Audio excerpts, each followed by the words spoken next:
sucre. On est là jusqu'à 23 heures. Non, ça va aller très vite. Amen.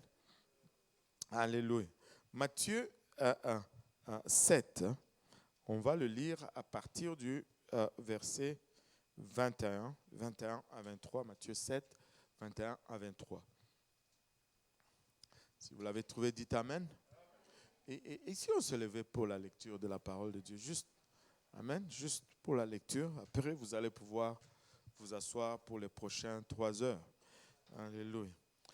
La Bible nous dit, ceux qui me disent, Seigneur, Seigneur, n'entreront pas tous dans le royaume des cieux. Mais celui-là seul qui fait la volonté de mon Père qui est dans les cieux. Plusieurs me diront en ce jour-là, Seigneur, Seigneur, n'avons-nous pas prophétisé par ton nom?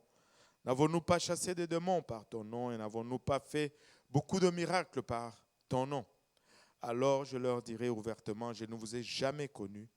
Retirez-vous de moi, vous qui commettez l'iniquité. Et ça serait littéralement la plus grande tragédie que de vivre cette vie pensant travailler pour Dieu, mais arriver là, en ce jour-là, et qu'ils nous disent qu'ils ne nous connaissent pas. Ça aurait été encore mieux vivre une vie de péché que vivre pensant servir Dieu. Et arriver là, il nous dit, je ne te connais pas. Et nous devons à tout prix éviter cela. Je veux que Dieu me connaisse. Alléluia. Tu veux que Dieu te connaisse. Et je vais parler un peu dans ce sens avec l'aide de Dieu. Et je prie que Dieu m'aide au nom de Jésus. Et vous pouvez vous asseoir. Vous savez, nous commençons 2025. Amen. Et 2025 nous vient avec beaucoup de promesses, beaucoup d'enthousiasme, beaucoup de positivité. Et ce ne sont pas juste des choses qu'on dise, ce ne sont pas des clichés, en fait. Moi, je travaille avec l'œuvre francophone, ça fait quoi 20 ans maintenant, quasiment, oui. 18-20 ans que je suis dirigeant de l'œuvre francophone. Et je peux regarder en arrière les années difficiles, les meilleures années, les années compliquées, les années d'épreuves, et ça a toujours vacillé comme ça. Mais à chaque année d'épreuve vient avec des indications. Et les années qui ont été les meilleures, et aussi s'annoncent toujours avec certaines indications. Et de ce que j'observe, il y a très très longtemps où j'ai observé autant d'indications d'une bonne année. D'une année où le Seigneur va faire de grandes choses. D'une année où l'Église va grandir et se multiplier. D'une année où on va avoir personnellement des moments de rencontre avec Dieu, mais aussi collectivement des moments de rencontre avec Dieu. Et si je me rappelle bien, l'année où on a vu ce genre d'indications, c'est vraiment l'année où on a littéralement doublé. On est passé quasiment de 120 à 130 à peu près 220, 250 personnes dans une année. Une forte croissance. Et je n'anticipe pas moins pour cette année. Je ne sais pas si on va doubler. Si on doublait, on devrait finir à 600 la fin de l'année. Mais avec Dieu, tout est possible. Tout est possible. Mais j'ai cette certitude qu'on devrait atteindre au moins le 450 ou 500 personnes dans chaque service de dimanche à 13h.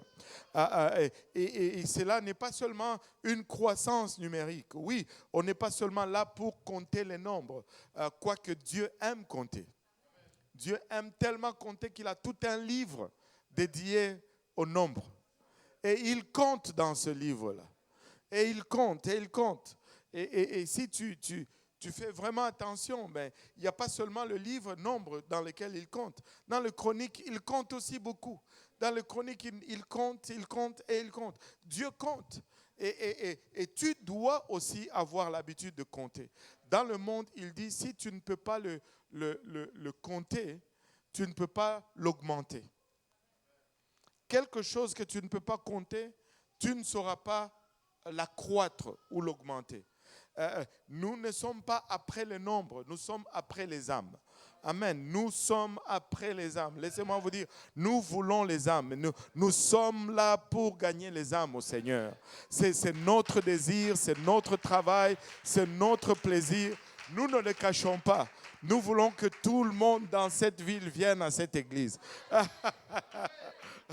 Ce n'est pas, je n'ai pas honte de le dire. C'est là notre volonté. Et nous travaillons pour cela. C'est que nous puissions grandir l'œuvre de Dieu.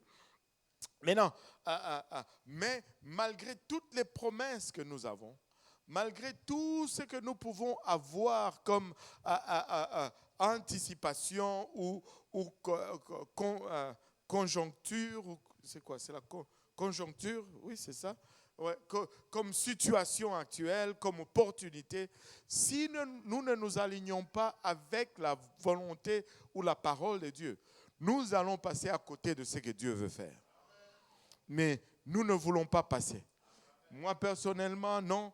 Et je pense que collectivement, comme Église, nous voulons être alignés avec la volonté de Dieu afin que, alléluia, son plan s'accomplisse pour nous, pour nos familles, pour nos travaux, pour nos voisinages et pour notre Église éventuellement. Et là, tu te dis, mais qu'est-ce que ça a à voir avec le passage que tu as lu? Ben, parce qu'il est question de la volonté de Dieu. Amen. Le Seigneur était en train de parler, il dit ici, ceux qui me disent Seigneur, Seigneur, n'entreront pas tous dans le royaume des cieux, mais celui-là seul qui fait la volonté de mon Père qui est dans les cieux. Nous voulons la volonté de Dieu. Nous voulons faire la volonté de Dieu. Parce que si nous faisons la volonté de Dieu, alors en ce jour-là, ben, il ne va pas nous dire il ne nous connaît pas. Et si nous faisons la volonté de Dieu, nous allons récolter. J'écoutais une prédication en venant que le patron m'avait envoyé. Je l'écoutais juste à moitié, mais ça m'a tellement excité. Et c'est tellement clair que il faut que nous nous alignions avec la volonté de Dieu. Si nous voulons voir la main de Dieu bouger, il faut que nous soyons dans ses plans. Et il faut que nous ayons ces objectifs comme visés. Si nous n'avons pas ces objectifs comme visés, pourquoi est-ce qu'il va faire des choses pour nous? Si nous sommes là pour nous-mêmes, pour des raisons égoïstes ou égocentriques, Dieu n'est pas obligé de faire quoi que ce soit pour nous. Mais si nous nous alignons dans sa volonté, si nous faisons de ses affaires nos affaires, il va faire de nos affaires ses affaires. Et il va accomplir, alléluia, tout ce dont nous avons besoin. Alléluia. Nous voulons avoir la volonté de Dieu. Nous voulons faire la volonté de Dieu. Si nous ne voulons pas passer à côté de ce que Dieu a pour nous cette année. Alléluia. Voilà. Et c'est là où on va commencer maintenant à faire ce gâteau ou ce pain. Comment on appelle ça? Pain banane? Ça se dit pain banane? Pain à la banane. Pain à la banane. C'est là où on va commencer maintenant à faire ce pain à la banane. Et qu'est-ce que la volonté de Dieu?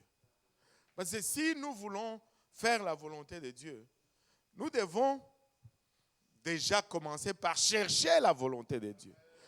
Comment on fait pour connaître la volonté de Dieu? Comment on se place pour connaître la volonté de Dieu? Regardez, il y a le livre de Romains qui nous donne une équation intéressante pour connaître rien d'autre que la volonté de Dieu, n'est-ce pas? Et Romains 12, on va lire les 2 premiers versets.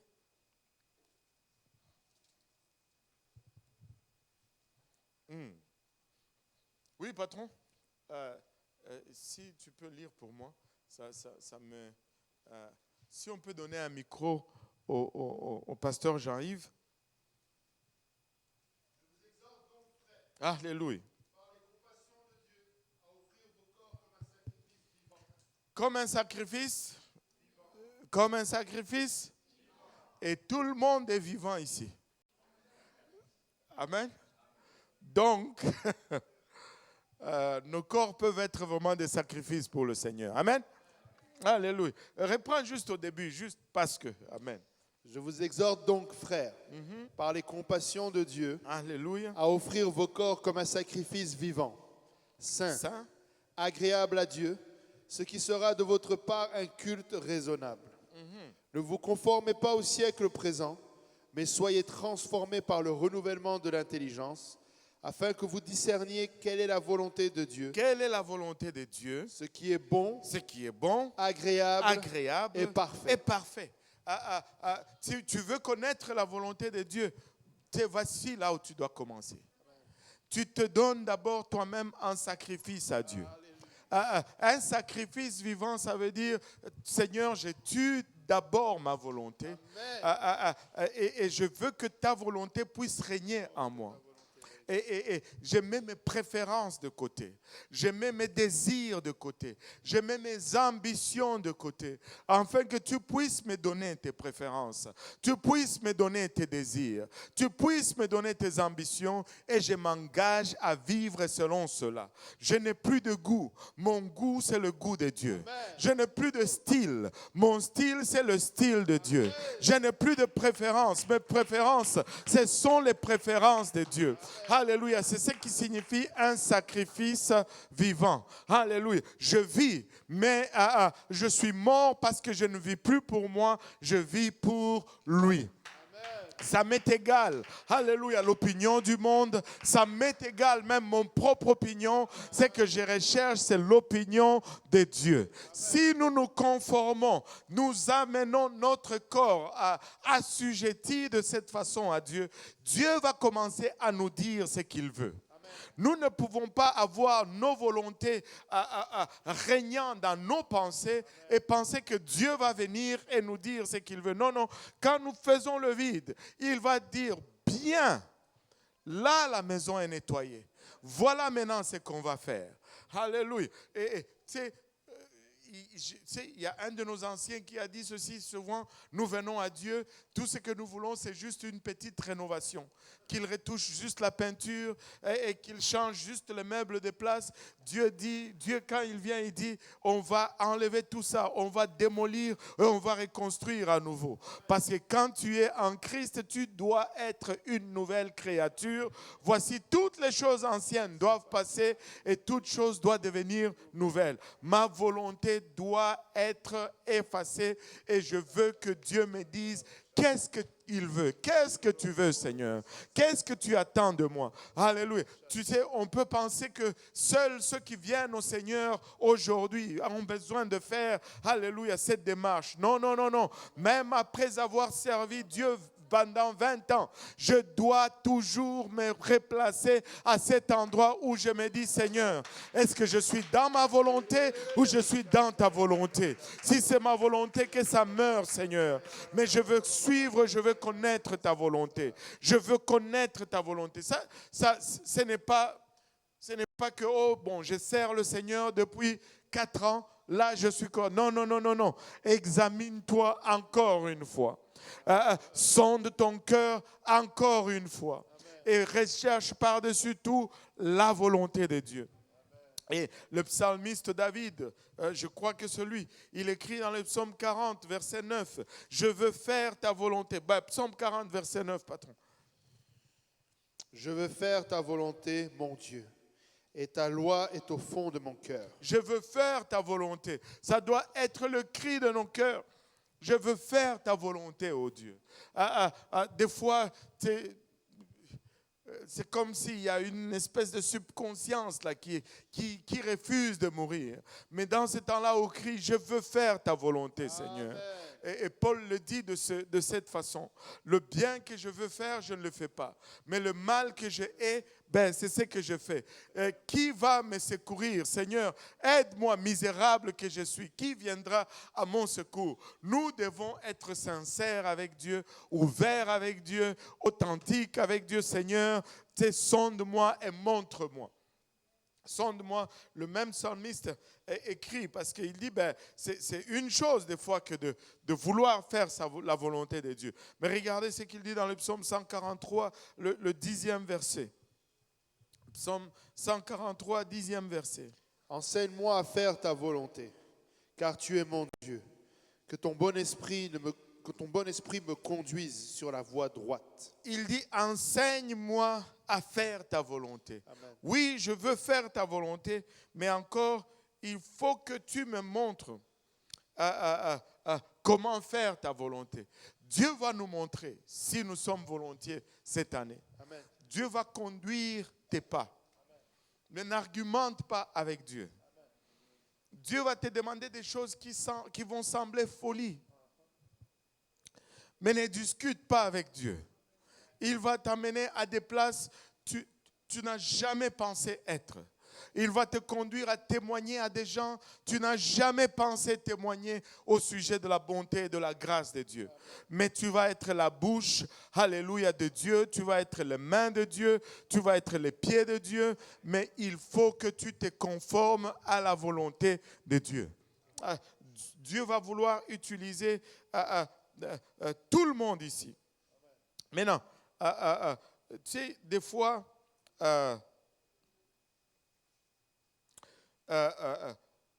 nous sommes des créatures, nous n'aimons pas souffrir. Amen. Bon, vous semblez ne pas être d'accord avec moi, mais en tout cas, moi, je n'aime pas souffrir. Au moins, et on n'aime pas souffrir. Quand c'est difficile, on n'aime pas. On aime la facilité. Allô? Si je pouvais juste rester à la maison et que quelqu'un dépose dans mon compte $5,000 chaque mois, je resterai à la maison. Allô? Oh,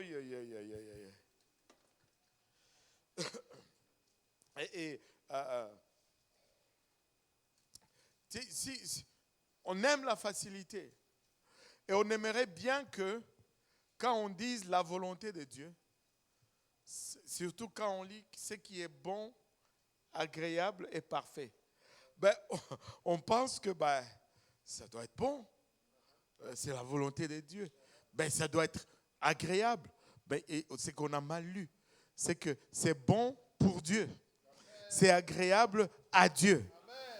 Allô? C'est parfait. Parce que sinon, il n'allait pas introduire cela en disant que c'est un sacrifice vivant. S'il a introduit avec le terme que c'est un sacrifice, c'est parce que ça va nous coûter.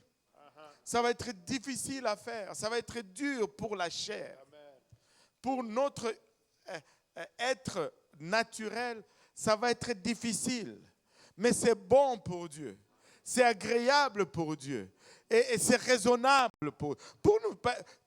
Entre vous et moi, ce n'est pas toujours raisonnable de faire ce que Dieu nous demande de faire. Pour nous, je veux dire. Tu sais, je me rappelle une fois, c'est quand on a commencé M100. Non, ce n'était pas M100. C'était quand on a commencé, quand on avait Bobien. Là. Je peux vous promettre que j'étais paumé. Je n'avais pas l'argent, patron. Mais le Seigneur me dit, je dois donner un montant.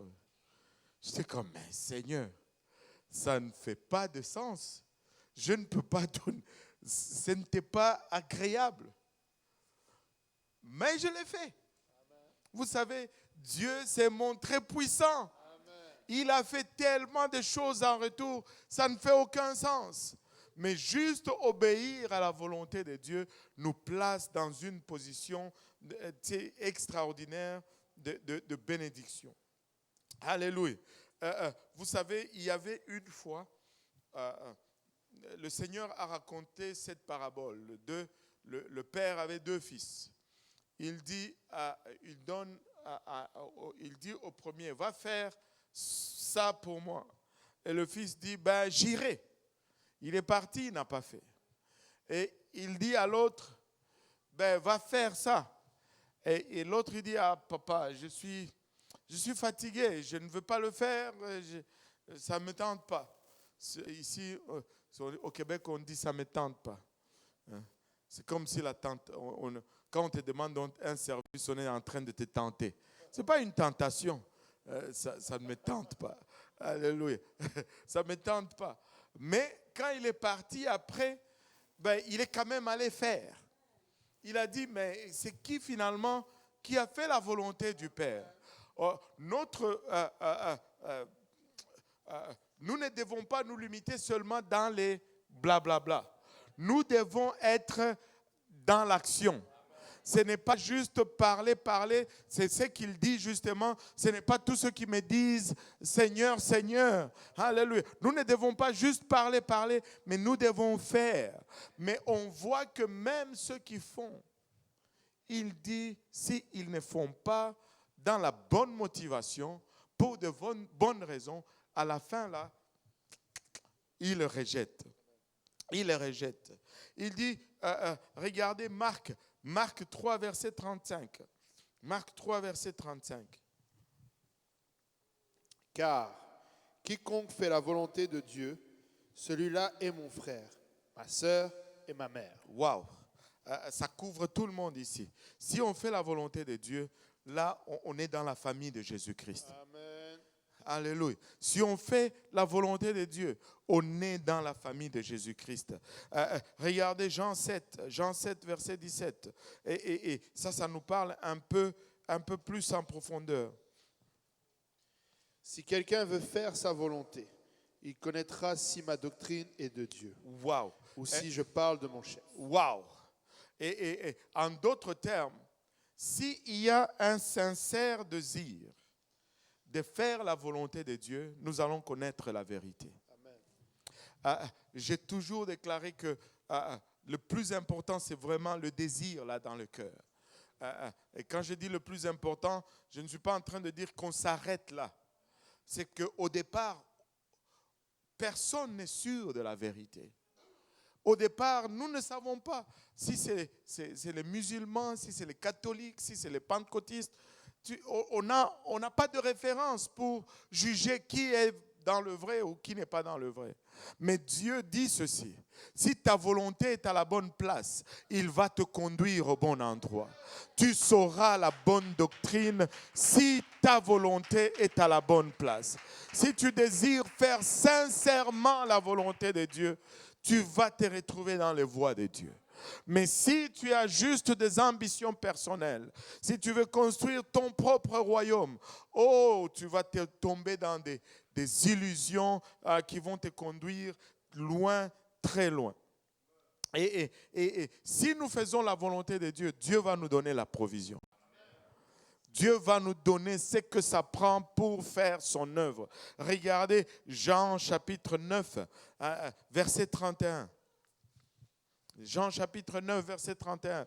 Et peut-être que nous n'avons pas le nécessaire. Et je suis en train de le déclarer. Je ne sais pas si le frère Daniel de Roche des fois regarde nos services, mais je suis en train de dire au frère Daniel de Roche, si tu es dans la volonté de Dieu, Dieu va te donner cette bâtisse.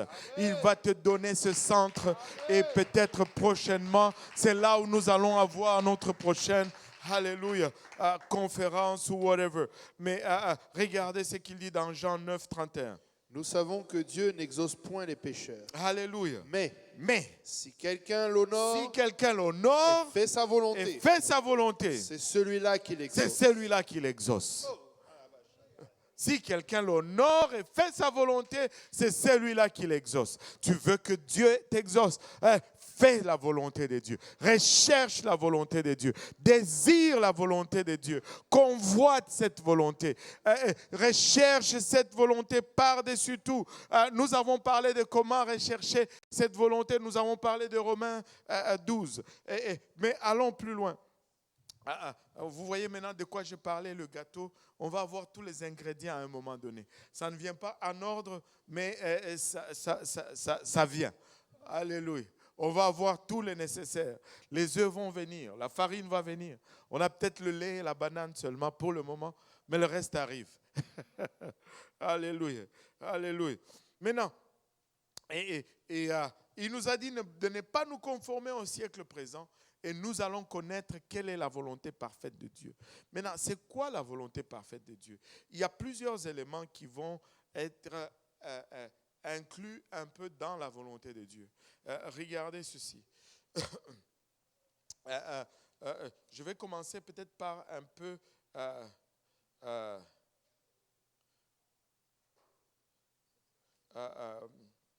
des choses un peu plus simples. Et puis, on va aller à ce qui est plus lourd. Regardez, 1 Thessaloniciens nous donne une portion de la volonté de Dieu. 1 Thessaloniciens 5, verset 18. Rendez grâce en toutes choses, car c'est à votre... Attends un peu. Rendez grâce en combien de choses? En toutes choses. Rendez grâce dans les bonnes choses. Non, en toutes choses. Les bonnes, les mauvaises, les moins, toutes. Amen. Alléluia. Oui. Car c'est à votre égard la volonté de Dieu en Jésus-Christ. Car pour nous, la volonté de Dieu, c'est que nous rendons grâce en toutes choses. Les bonnes choses, nous rendons grâce. Les mauvaises choses, nous rendons grâce. En d'autres termes, Dieu ne veut pas des plaignards. Dieu veut des gens qui sont là pour le remercier et lui rendre grâce pour tout ce qu'il traverse. Ça, c'est la volonté de Dieu. C'est écrit là, c'est à votre égard la volonté de Dieu. Nous voulons faire la volonté de Dieu, oui ou non? Alléluia. Alors nous allons commencer par lui rendre grâce en toutes choses. Les bonnes choses nous arrivent, merci Seigneur. Les mauvaises choses nous arrivent, merci Seigneur. On est en manque, merci Seigneur. On est malade, merci Seigneur. Parce qu'on sait qu'il va trouver sa raison en tout ce qui nous arrive. Nous ne comprenons pas tout, tout nous dépasse des fois, mais nous pouvons être assurés d'une chose. Si nous avons la volonté de Dieu à cœur, nous allons toujours, j'ai du bien, toujours sortir au-dessus de toute situation que nous allons traverser. C'est pourquoi nous allons rendre grâce en toutes choses. Nous allons être reconnaissants pour les troubles, nous allons être reconnaissants pour la bonté de Dieu, nous allons être reconnaissants pour tout. Merci Seigneur. Alléluia. Dieu n'aime pas beaucoup quand on se plaint. Dieu n'aime pas. Demandez à Israël, ils se plaignaient. Ils ont erré 40 ans dans le désert. Des fois, on ne sort pas de nos misères parce qu'on se plaint toujours devant Dieu. Il faut rendre grâce. Et je ne suis pas en train de dire, on devient des gens insensibles. Ouais, les choses font mal. Mais je refuse que ça vole ma gratitude vis-à-vis le Seigneur. Il y a des choses difficiles que nous traversons, mais je ne veux pas abandonner ma gratitude vis-à-vis du Seigneur. Autant je peux compter peut-être les choses difficiles, je pourrais compter davantage les bonnes choses que Dieu a fait pour nous. Il a fait, nous ne sommes pas exempts de difficultés, mais nous ne sommes pas exempts de la grâce de Dieu non plus. Il a été bon, Seigneur Jésus. Go Seigneur.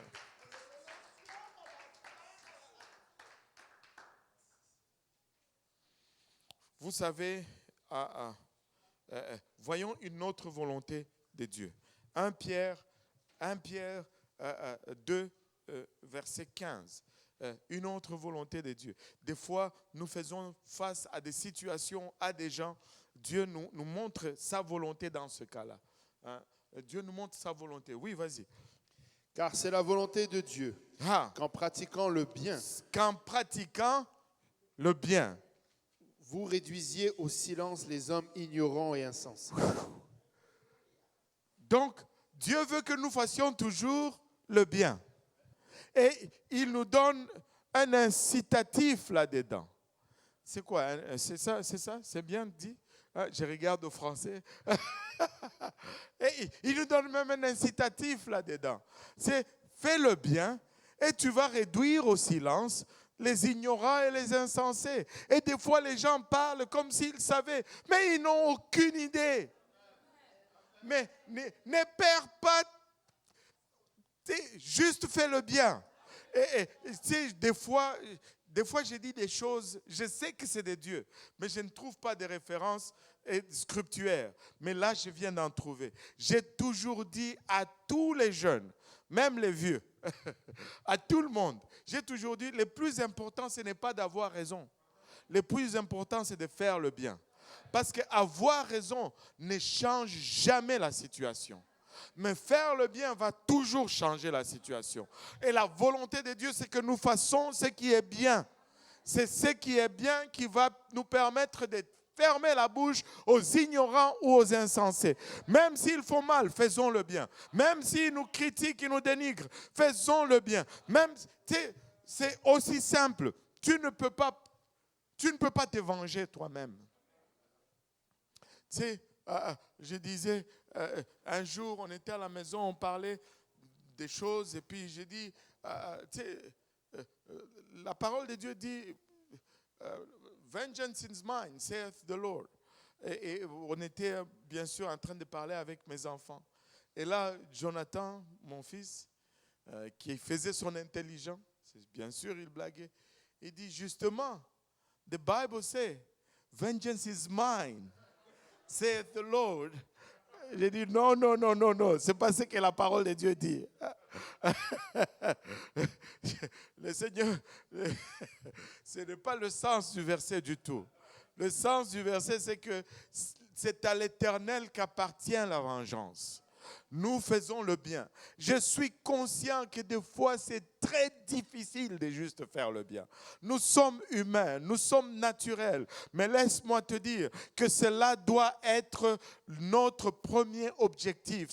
Nous devons faire des efforts pour nous surpasser afin de juste faire le bien. Ce n'est pas facile, j'en conviens. C'est compliqué des fois, je suis d'accord. Mais la volonté de Dieu, c'est que nous pratiquions le bien afin de réduire au silence les ignorants et les insensés. La volonté de Dieu.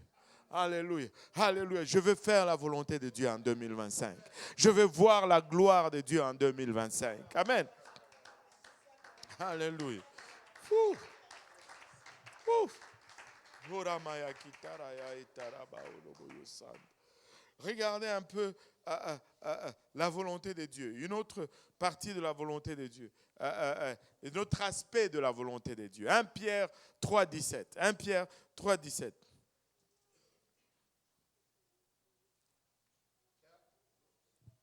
Car il vaut mieux souffrir. Si telle est la volonté de Dieu. En faisant le bien, en faisant le mal. Est-ce que je dois parler encore? Est-ce que je dois? Car il vaut mieux souffrir, et des fois nous souffrons. Si telle est la volonté de Dieu, et laissez-moi vous dire, des fois nous souffrons parce que nous avons fait nous-mêmes des choses stupides. Il y a certaines souffrances, c'est nous-mêmes l'auteur. Dieu ne parle pas de cela. Mais il dit qu'il vaut mieux souffrir si telle est la volonté de Dieu, en faisant le bien qu'en faisant le mal. Peuple de Dieu, faisons le bien. C'est la volonté de Dieu. Même si cela engendre la souffrance, fais le bien. Et souris seulement. Et vois Dieu faire. Alléluia. Alléluia. Juste, ailleurs. Et ce n'est pas seulement nous. Regarde lui-même. On va juste lire 1 Pierre 4, le premier verset et le deuxième verset. Ainsi donc, Christ ayant souffert dans la chair, vous aussi armez-vous de la même pensée. Car celui qui a souffert dans la chair en a fini avec le péché, afin de vivre, non plus selon les convoitises des hommes, mais selon la volonté de Dieu, pendant le temps qui lui reste à vivre dans la chair. Waouh! Ainsi donc, Christ ayant souffert dans la chair, vous aussi armez-vous de la même pensée. C'est-à-dire, si je souffre, ben je souffre. C'est pour Dieu que je souffre. Car celui qui a souffert dans la chair en a fini avec le péché. Si tu ne souffres pas dans la chair, c'est que tu es encore en train de lutter avec le péché. Mais si tu commences à souffrir dans ta chair, c'est-à-dire que si tu commences à priver ta chair de ta volonté, là, tu as fini avec le péché. Faire souffrir la chair ici, c'est la priver de sa volonté. Ce n'est pas commencer à se flageller. Il y a de ces gens qui vont se mettre même des instruments de torture pour se faire mal littéralement à la chair. Ils appellent cela pénitence. Ce n'est pas de cela que la Bible parle. La Bible parle de tuer. Parce que tu sais, quand tu refuses à la chair sa volonté, la chair souffre. Et très souvent, nous voulons céder à la volonté de la chair parce que nous n'aimons pas souffrir. Et nous nous disons, ben, moi j'aime ça. Non, non, non. Ce n'est plus moi j'aime ça. C'est est-ce que Dieu aime ça? Est-ce que Dieu aime ça? Et si nous en avons fini avec le péché, nous allons vivre non plus selon la convoitise des hommes, mais selon la volonté de Dieu, pendant le temps qui nous reste à vivre dans la chair. Nous avons... C'est juste pour un temps. Regarde ton voisin, dis-lui que c'est pour un temps. C'est pour un temps, ce n'est pas pour l'éternité. Nous allons sortir de cette chair. Et nous ne sommes pas des hommes charnels, ayant un esprit. Non, nous sommes des hommes spirituels qui demeurons dans un corps charnel. Ce corps-là, tu vas le laisser, tu vas le quitter. Quand tu meurs, on enterre ton corps pourrit. Mais toi, tu continues. Alors, n'investis pas tout sur ce qui va pourrir. N'investis pas tout sur ce qu'on va jeter dans la terre. Mais investis plutôt sur l'esprit qui va continuer éternellement. Amen. Alléluia. Que l'esprit prime. Que l'esprit prime sur la chair. Que l'esprit ait préséance sur la chair. Alléluia. Oh Seigneur, je veux faire ta volonté. Je veux faire ta volonté. On a vu les volontés un peu diverses qui nous touchent directement. Mais il y a une volonté que moi j'appelle la volonté de toutes les volontés. La grande volonté de Dieu, desquelles dépendent toutes les autres volontés. Regardez Hébreux 10, verset 7. Hébreux 10, verset 7.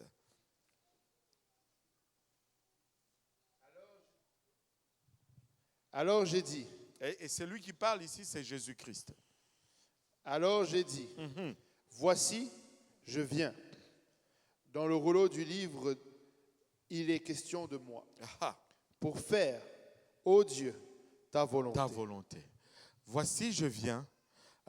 Dans le rouleau du livre, il est question de moi. Pour faire, ô Dieu, ta volonté. Jésus est venu pour accomplir cette ultime volonté de Dieu. Il est venu pour accomplir cette extrême volonté de Dieu. Mais c'est quoi cette volonté de Dieu? Regardons 2 Pierre 3, 9. 2 Pierre 3, 9 nous la donne. Le Seigneur ne tarde pas dans l'accomplissement de la promesse, comme quelques-uns le croient. Attends un peu. Il y a quelque chose qui vient de sauter là dans mon esprit. Il dit, le Seigneur ne tarde pas dans l'accomplissement de la promesse. Tu vois, même j'ai entendu quelqu'un dire ses promesses. Parce que moi-même, je disais des fois ses promesses. Non, ce ne sont pas ses promesses. Il y a une promesse de la part du Seigneur. C'est ce qui est la volonté ultime. Il y a une promesse qui est au-dessus de toutes les promesses. Et il est question de celle-là ici. Le Seigneur ne tarde pas dans l'accomplissement de la promesse. Pas ses promesses, la promesse. Et quelle est cette promesse? Continue. Comme quelques-uns le croient, mais il use de patience envers vous, ne voulant pas qu'aucun périsse. Ne voulant pas qu'aucun périsse, mais voulant que tous arrivent à la repentance. Que tous arrivent à la repentance. La volonté de Dieu, c'est que tu ne sois pas perdu. La volonté de Dieu, c'est que tu n'ailles pas en enfer. La volonté ultime de Dieu, c'est que tu sois sauvé. Cette volonté est tellement ultime, tellement suprême, qu'il a revêtu de la chair. Il est venu et il est mort à la croix afin que tu puisses entrer dans cette promesse, afin que tu puisses parvenir à entrer dans cette volonté de Dieu. Il est venu, il est mort pour toi, il a été enseveli pour toi et il est ressuscité pour toi. Et comment est-ce que tu entres dans cette promesse? C'est que tu meurs pour lui, c'est que tu te fais ensevelir pour lui et que tu ressuscites pour lui. Mais tu dis, mais comment est-ce que je veux faire cela? Je ne veux pas mourir. Oh, certes, il ne veut pas que tu meurs. C'est pourquoi il parle d'un sacrifice vivant. Il parle d'un sacrifice vivant. Il ne va pas te tuer s'il veut un sacrifice vivant. Alléluia. Quand il est mort pour toi, il te demande de se repentir pour lui. Alléluia. Tu meurs en ta volonté. Tu te repens afin que la volonté de Christ puisse commencer à vivre en toi. Et la repentance, c'est littéralement un demi-tour, une volte-face, un virage à 180 degrés. Je marchais dans cette direction. Alléluia. Je fais demi-tour. Je commence à marcher dans cette direction. La repentance n'est pas un virage à 90 degrés, n'est pas un virage à 45 degrés. Non, non, c'est un virage à 180 degrés, une volte-face, demi-tour complet. Parce que si tu ne fais pas un demi-tour, tu ne vas pas aller à Dieu. Tu ne vas pas aller à Dieu. Tu vas aller ailleurs. Et ça ne sera pas à Dieu. Il faut aller à Dieu. Et il a été enseveli pour toi, mais tu dois te faire baptiser au nom de Jésus-Christ pour le pardon de tes péchés pour lui. Je dois être baptisé, alléluia, trempé ou plongé ou immergé. Le mot baptise signifie tremper ou plonger ou immerger. Et le nom de Jésus-Christ doit être invoqué selon Actes 22, 16. Que tardes-tu? Alléluia. Lève-toi et fais-toi baptiser, alléluia, en invoquant le nom du Seigneur. Le nom de Jésus doit être prononcé. Alléluia, parce que c'est le nom qui amène le sang. Parenthèse, alléluia. Il est mort, je me repens. Il s'est fait ensevelir, je me fais baptiser. Il est ressuscité, je reçois le don du Saint-Esprit avec l'évidence de parler en langue. Quand tu reçois le don du Saint-Esprit, c'est une mini-résurrection. Ce qui était mort dans le jardin reprend vie en toi. Alléluia. Lorsque tu reçois le baptême du Saint-Esprit avec l'évidence de parler en langue, tu récupères cette faculté de communiquer directement avec Dieu. Tu récupères ou tu rétablis cette interface qui te connecte directement avec ton Créateur. Alléluia. Il vient et il habite en toi. Alléluia. Tu es avec lui partout où tu vas. Tu es avec lui en toutes circonstances et plus rien ne peut te séparer de lui parce qu'il est en toi. Il n'est pas avec toi, il est en toi littéralement. Alléluia. Alléluia. La volonté de Dieu, c'est que nul ne périsse, mais que tous parviennent à la repentance. Et il est venu, alléluia, Jésus est venu faire cette volonté. Il est venu faire cette volonté. Et vous savez, si c'est la volonté de Dieu que nul ne périsse, si nous nous attardons, si nous faisons de cela notre volonté, nous serons également dans la volonté de Dieu. Nous devons vivre littéralement avec cette idée que nul ne doit périr, mais que tous doivent parvenir à la repentance. Je rends grâce à Dieu parce que certains d'entre vous passaient des temps difficiles. Je ne vais nommer personne. Vous auriez pu chercher de nouveaux emplois, mais juste le besoin de voir des âmes sauvées vous fait rester dans des places où vous n'avez pas envie de rester. Vous auriez pu changer de fréquentation, mais juste le désir de voir certaines personnes sauvées, vous endurez des choses, vous persévérez dans des choses.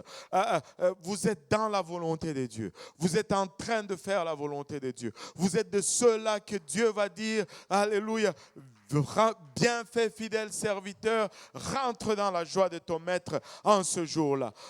Nous voulons nous tenir en ce jour-là devant lui, ne pas être le récipiendaire de je ne vous connais point, vous qui commettiez l'iniquité. Nous voulons être le récipiendaire de bien fait, fidèle serviteur, rentre dans la joie de ton maître. C'est à cela que nous aspirons.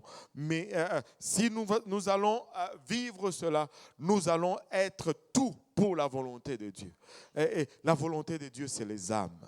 La volonté de Dieu, ce n'est pas non, gagnons les âmes. C'est la volonté de Dieu. La volonté de Dieu, c'est les âmes. C'est les âmes. C'est les âmes. Regardez ceci.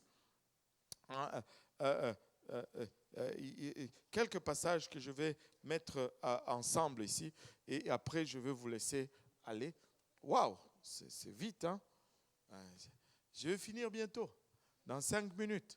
Alléluia, alléluia. Un peuple de peu de foi. Vous ne croyez pas que j'allais finir tôt. Alléluia. Regardez ceci. Donne-moi un peu psaume 111. On va commencer avec le psaume 1. Psaume 1, verset 7.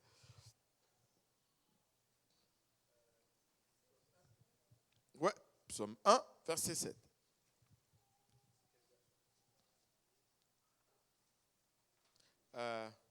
La crainte de l'Éternel est le commencement. Psaume 1, verset 7. Juste verset 7. Qu'est-ce que j'ai dit? Proverbe. Pardon. Hein. Proverbe 1, verset 7. Oh my goodness. Allez me regarder. Il n'y a pas 6 là, pasteur. C'est quelle Bible que tu as? Voilà, proverbe. La crainte de l'Éternel est le commencement de la science. La crainte de l'Éternel est le commencement de la science. Les insensés méprisent la sagesse et l'instruction. Waouh, il dit la crainte de l'Éternel est le commencement de la science. Littéralement, la crainte de l'Éternel est le commencement de la sagesse. Donc, nous devons craindre l'Éternel pour acquérir la sagesse. Et maintenant, regardez, Proverbe 9, verset 10.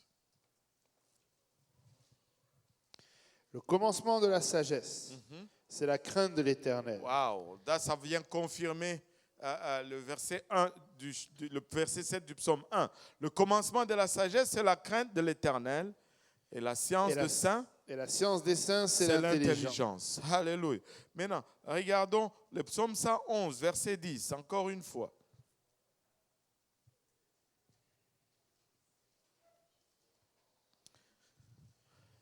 La crainte de l'Éternel est le commencement de la sagesse. Encore une fois, la crainte de l'Éternel est le commencement de la sagesse dans la bouche de 2 ou 3 témoins que cela soit établi.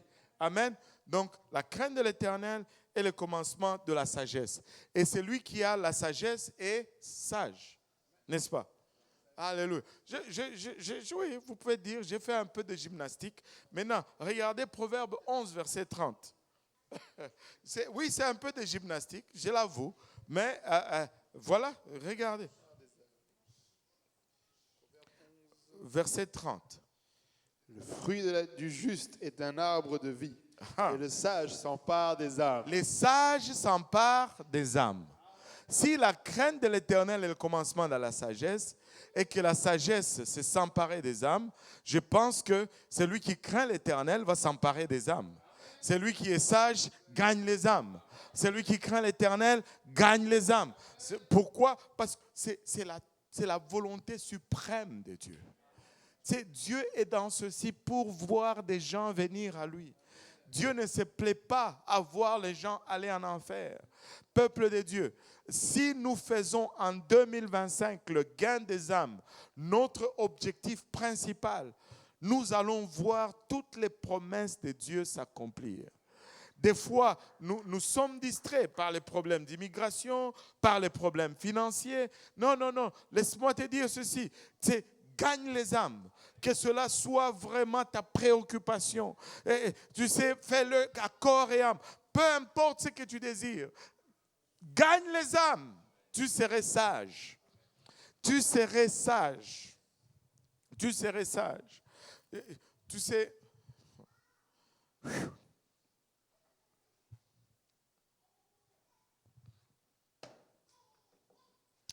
Alléluia.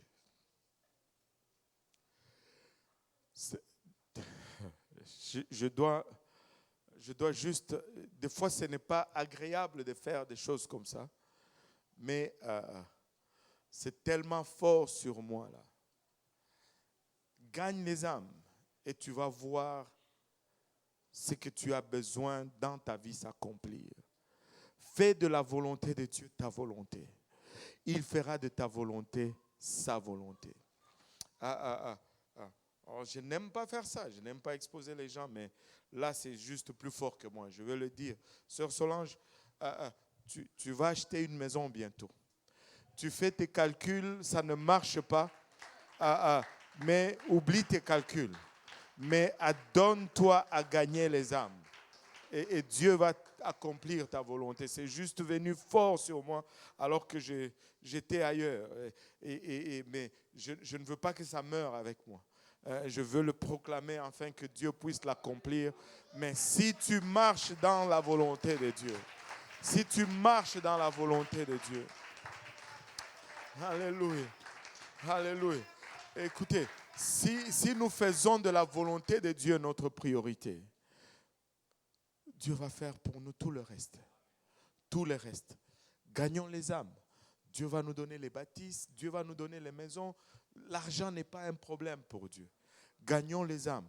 Dieu va nous donner l'argent. Gagnons les âmes. Dieu va nous donner ce dont nous avons besoin. Il est conscient que nous avons des besoins. Mais il faut que sa volonté, il faut que nous soyons dans sa volonté. Il faut que nous soyons dans sa volonté. En 2025, nous ne voulons pas passer à côté. Nous voulons être en plein dans la volonté de Dieu. Et nous allons voir des délivrances. Dieu peut délivrer. Ce n'est pas un problème pour Dieu de délivrer. Ce n'est pas un problème pour Dieu de pourvoir. Mais alignons-nous avec sa volonté. Et nous allons voir, alléluia, ce que Dieu va faire avec nous. Amen.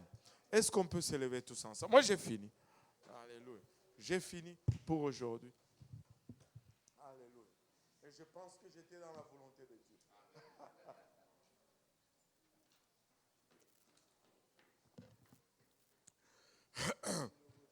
Si tu es là et que tu n'es pas encore baptisé au nom de Jésus, la volonté de Dieu pour toi commence par là. Il faut que tu te répandes. Il faut que tu te fasses baptiser au nom de Jésus. Il faut que tu reçoives le don du Saint-Esprit avec l'évidence de parler en langue.